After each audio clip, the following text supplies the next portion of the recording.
You're now listening to Once His Contract Bride, Now His Hired Nanny. Written by J.M. Adair. All rights reserved.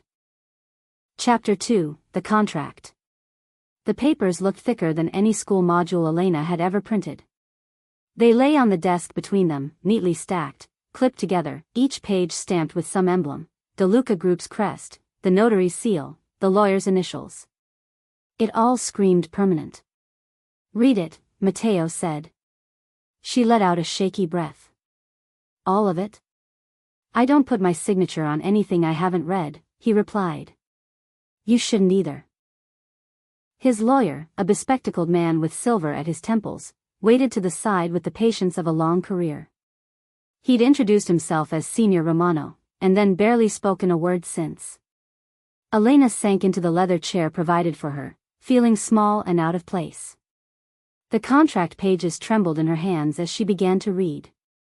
Marriage contract. Between Matteo DeLuca and Elena Cruz. The words blurred. She blinked hard and forced them into focus. It was clinical. That was the strangest part. No romance, no flowers, no promises of forever. Just duration, 12 months from the date of marriage registration. Duties: public appearance as spouse, residence in the DeLuca household, cooperation with security protocols, confidentiality. Rights: dedicated accommodation, financial support, basic security. Restrictions: no unauthorized departure from the city, no public statements to press, no association with known enemies of the family. And at the bottom of a long paragraph: physical intimacy between parties shall be at mutual consent. No obligations are implied beyond shared residence and public presentation. Her cheeks warmed reading that line, even though it was phrased as coldly as the rest. "What happens after the year?" she asked, voice barely above a whisper. Matteo's gaze had been on his phone. Now, it slid back to her. "The marriage will be dissolved," he said. "You will receive a settlement." "A settlement," she repeated. Like alimony?" "A parting gift," he said dryly. "Enough that you don't have to run 3 jobs the day after you walk out of my door." It should have sounded generous. Instead, it sounded like payment for services rendered. For playing the role of Mrs. DeLuca. Her stomach churned. "And my brother?" she asked. "Clause 15, Matteo replied. She flipped through until she found it, finger tracing the printed text. "Upon fulfillment of the full term of this contract and absent any material breach, all outstanding debts owed by Marco Cruz to parties represented by Matteo de Luca shall be considered satisfied and irrevocably forgiven." Her chest loosened. That one paragraph felt like oxygen. "If I break it?" she asked. "Then the debt returns to its original owners," Matteo said calmly. "With interest." She closed her eyes for a second. Those men in the alley. The bruises. The way Marco had clung to her hand. No. Breaking it was not an option. Elena opened her eyes and continued reading. There was a section about public behavior: no scandal, no flirting with other men, no social media posts without approval. Another about security, bodyguards, curfews, restricted areas. "I'm not a criminal," she muttered. "Why does this sound like I'm entering prison?" "You're entering my world," Matteo said. "The prison was always there. I'm just giving you the key to move inside it without getting shot." "That's not a very comforting metaphor," she shot back automatically. A beat of silence, then his mouth twitched, the ghost of something like amusement. Romano cleared his throat politely. "If Miss Cruz has any questions regarding the legal language." "I understand it," Elena said. Years of reading contract of service modules for teaching jobs had at least given her some skill. "Understand it?" "Yes." "Like it?" "No." Her phone buzzed in her bag, faint through the leather. She flinched. "Marco." "Can I?" she asked. Matteo nodded once. She dug her phone out with clumsy fingers and stepped toward the window, answering on instinct. Elena? Marco's voice came through, thin and raw. Where are you? Did you talk to him? She stared at the ocean, at the white spray crashing against stone. I'm here, she said. And? Desperation sharpened the word. Is he going to kill me, Len? Just tell me, I need to.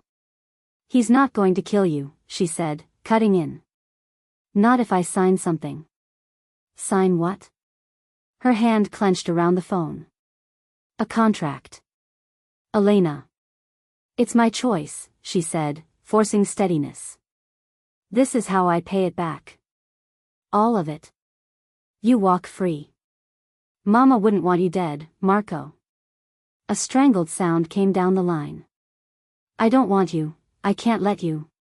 You don't get to let me, she snapped suddenly. Romano's eyebrows climbed. Matteo's gaze sharpened. This is what you did, Marco. This is how I'm cleaning it up. Like I always do. Silence. Then, hoarse, I'm sorry. Elena squeezed her eyes shut against the sting. Be sorry by staying alive, she whispered. Stay out of trouble, stay away from cards, from anything that looks like a shortcut. You owe me that much. I owe you more than. The battery icon flashed red.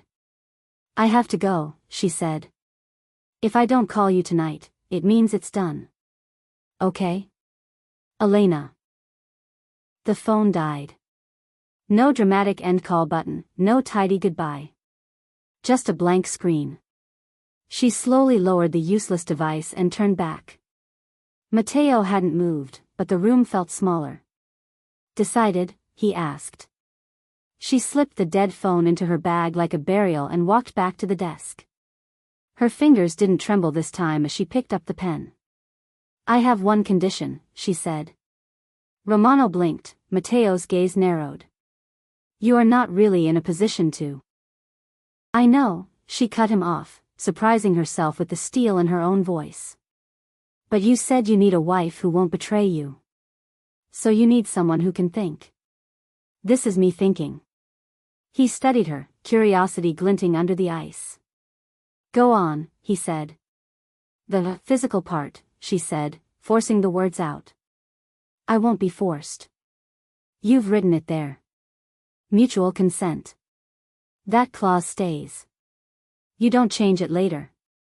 Something dark flickered in his eyes at the implication. That he was capable of forcing anyone. Maybe he was. She didn't know.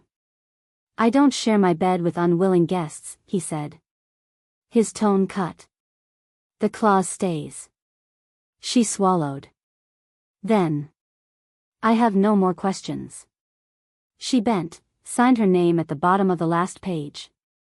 Elena Cruz, in her neat teacher's script. Romano added his signature, then slid the file to Matteo, who signed smoothly, without hesitation, as if he signed away people's futures every day. Maybe he did. He capped the pen, set it aside. It's done, he said.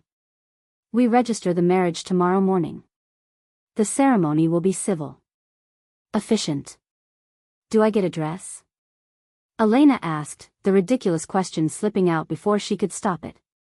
One of his brows lifted again. Do you want one? She thought of the wedding she'd seen online, the lace and flowers and fairy lights. Of the way her students drew veils and bouquets whenever someone mentioned weddings in class. Then she thought of why she was doing this. No, she said quietly. I guess I don't.